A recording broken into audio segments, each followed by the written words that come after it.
Omutabulikiwa Bobby basaba n'abagaba muzikirize waba omukwano gwawo mu maseruko okuva enamayingo onaiko kansala bakumubalawo people power our power people power kunga chagwa kunga kunga maseruka kunga kunga amanyo kunga muyenje kunga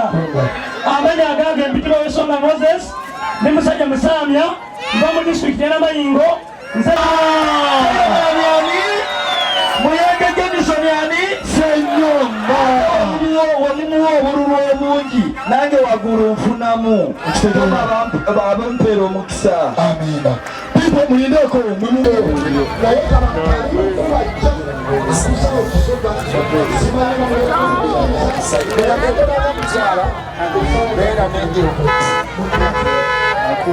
Ango biganye wamara batimasi bulungi mutakadde bulungi fene wafe embalira y'eggwanga eraga tufiirwa abaana 3,500 amasomero ga primary batasoma kumala tufiirwa abaana 2,500 mu masomero ga secondary omuntu okutambula okutuuka ku ddwaliro erikulinaanye kikwetaagisa okutambula kilomita 5 okutuuka ku ddwaliro Andre kitegeeza waliwo n'abatambula ezisukawo nga banoonya ki bannaaye nga banoonya ddwaliro ene waffe mukono south gy'osanga nga constituency yaffe ebaliwo mu kye bayita Kampala Metropolitan constituency ezirinaanye ekibuga ekikulu ekya Uganda Kampala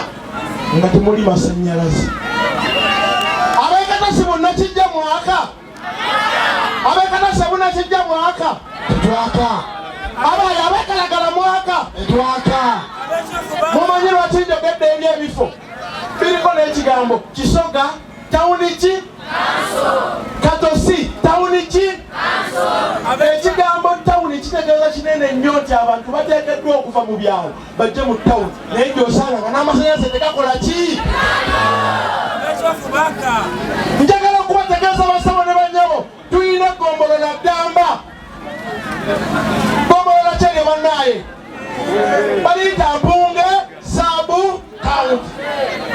n'okutuusa olunaku olwaleero bukyanga Batonda Adamu ne Eva tewabangayo kataala k'Empunge nga kaakalwa amasannyalaze ebyo njogeddeko bitinitini ene waffe gy'osanga nga twetooloddwa amazzi naye ng'abantu banywa amazzi amakyafu n'omala emyaka 5 nga tosobola kusonga nakubba wahoola nti gwe yagizimba abaye mufuna bulungi n'omala emyaka emeka ng'abantu abakusindika banywa amazzi amakyafu banywa n'ente banywa n'embizi banywa n'enkoko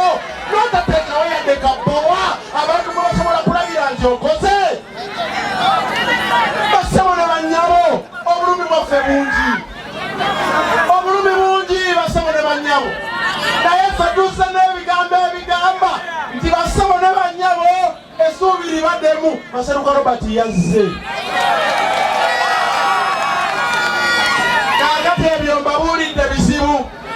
kama wane solution ya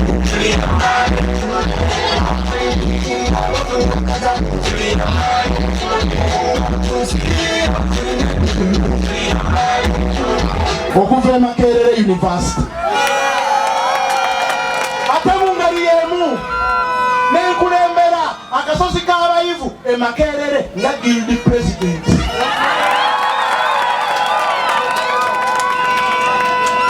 Njagala okubategeeza basawo ne banyabo nze muwandiisi w'ekibiina ekya National Unity Platform owa Mukono District. Ate n'ensembyayo nga mbeebaza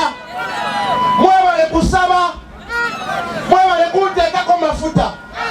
mwebale kusoma dduwa, mwebale kukoleza bubaani,